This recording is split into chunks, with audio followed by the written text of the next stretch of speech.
ಒಂದ್ ಕಡೆ ನೀವು ಸೌಜನ್ಯರವರ ಕುಟುಂಬಕ್ಕೆ ತೋರಿಸ್ತಕ್ಕಂತ ಸಾಂತ್ವನ ಇರ್ಬೋದು, ಇವತ್ತೇ ಅಲ್ಲ ಅವತ್ತು ಕೂಡ ಹೋಗಿ ಸೌಜನ್ಯರ ಮನೆಗೆ ಹೋಗಿ ನೀವು ಯಾವ ರೀತಿ ನಾಟಕ ಆಡ್ ಬಂದಿದ್ದೀರಿ, ನಿಮ್ಮ ನಾಯಕರುಗಳು ಯಾವ ರೀತಿ ಹೇಳಿಕೆಗಳನ್ನ ಕೊಟ್ಟಿದ್ದಾರೆ ಅಂತ ಹೇಳಿ ದಾಖಲೆಗಳಿದೆ.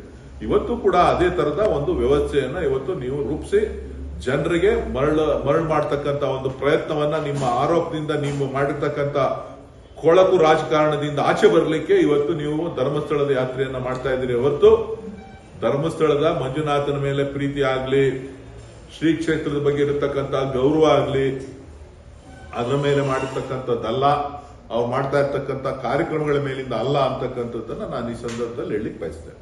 ಸರ್, ಅಲ್ಲಿ RSS ನ 2 ತಂಡಗಳ ನಡುವೆ ನಡೀತಾ ಇದೆ ಅಂತ ಹೇಳಿ ಅದು ಬಹುಶಃ ಎಲ್ರಿಗೂ ಕೂಡ ಗೊತ್ತಿದೆ. ಯಾರಿಗೇನು ಮಂಗಳೂರಿನಲ್ಲಿ ನೀವು ಯಾರೇ ಮಂಗಳೂರು ದಕ್ಷಿಣ ಕನ್ನಡ ಜಿಲ್ಲೆಗೆ ಹೋಯ್ತು ಅಂತ ಅಂದ್ರೆ ಅದು ಯಾತಕ್ಕೋಸ್ಕರ ಇದು ಉಲ್ಬಣ ಆಗಿದೆ, ಯಾವ ರೀತಿ ಇದ್ರ ಇನ್ನೆಲ್ಲ ಯಾರ್ಯಾರಿದ್ದಾರೆ ಅಂತ ಹೇಳ್ಬಿಟ್ಟು 2 ಬಣಗಳ RSS ಗುಂಪಿನ 2 ಬಣಗಳು, ಬಿಜೆಪಿಯ 2 ಬಣಗಳು, ಅಲ್ಲಿಯ ಜನಪ್ರತಿನಿಧಿಗಳು ಕೂಡ ಶ್ರೀ ಕ್ಷೇತ್ರವನ್ನ ಒಪ್ಪಿ ಮಾತಾಡಿಲ್ಲ. ಮಂಜುನಾಥನ ಬಗ್ಗೆ ಮಾತ್ರ ಮಾತನಾಡಿದ್ದಾರೆ. ಬಹಳ ಸೂಕ್ಷ್ಮವಾಗಿ ನೀವುಗಳು ಗಮನಿಸಬೇಕು. ಈ ರೀತಿಯ ಒಂದು ರಾಜಕೀಯ ದೊಂಬರಾಟಕ್ಕೋಸ್ಕರ ದೇವರನ್ನ, ಒಂದು ಕ್ಷೇತ್ರವನ್ನ ಬಳಸ್ಕೊಳ್ತಕ್ಕಂತ ಪ್ರವೃತ್ತಿ ಇಲ್ಲಿಗೆ ಮುಕ್ತಾಯ ಆಗಬೇಕು. ಇದರ ಹಿಂದೆ ವೋಟ್ ಬ್ಯಾಂಕ್ ರಾಜಕಾರಣ ಇದೆಯಾ ಸರ್? ಚುನಾವಣೆ ನಡಿಬೇಕಾದ್ರೆ ವೋಟ್ ಬ್ಯಾಂಕ್ ರಾಜಕಾರಣ ಇದ್ದೇ ಇರುತ್ತೆ. ಈಗ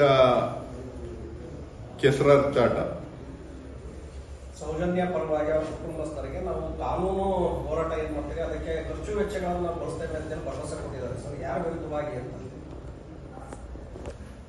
ಅದನ್ನ ಅವ್ರನ್ನೇ ಕೇಳಬೇಕು. ಯಾತಕ್ಕೋಸ್ಕರ ಸೌಜನ್ಯರವರಿಗೆ ಖರ್ಚು ವೆಚ್ಚವನ್ನು ಭರಿಸ್ತೀರಿ, ಏನು ಅಂತ ಭರಿಸೋದ್ರೆ ಸಂತೋಷ. ಇದು ಇವತ್ತು ಹೇಳಿಕೆ ಕೊಡ್ತಾ ಇರೋದಲ್ಲ, ಅವತ್ತು ಹೇಳಿಕೆ ಕೊಟ್ಟಿದ್ದೀರಿ. ಅವತ್ತು ಕೂಡ ಏನೋ ಹೋಗಿ ಹೇಳ್ಬಿಟ್ಟು ಬಂದಿದ್ದೀರಿ. ನಿಮ್ಮ ರಾಜಕೀಯ ನೆನಪುಗಳು ಕಡಿಮೆ ಇರಬೇಕು ಅಂತ ಕಾಣಿಸ್ತದೆ. ಹಿಂದೆ ಏನೇನು ಹೇಳಿದಿರಿ ಅದನ್ನೆಲ್ಲನೂ ಕೂಡ ದಕ್ಷಿಣ ಕನ್ನಡ ಜಿಲ್ಲೆಗೆ ನಿಮ್ಮ ಏನು ಒಂದು ರಕ್ತದಾಹ ಇದೆ ಅದನ್ನು ನಿಲ್ಲಿಸಿ, ರಾಜಕೀಯಕ್ಕೋಸ್ಕರ ರಕ್ತದಾಹವನ್ನು ನಿಲ್ಲಿಸಿ ಶ್ರೀ ಕ್ಷೇತ್ರದ ಪಾವಿತ್ರತೆಯನ್ನು ಉಳಿಸ್ಕೊಳ್ಳುವಂತ ಪ್ರಯತ್ನವನ್ನ ಮಾಡಿ.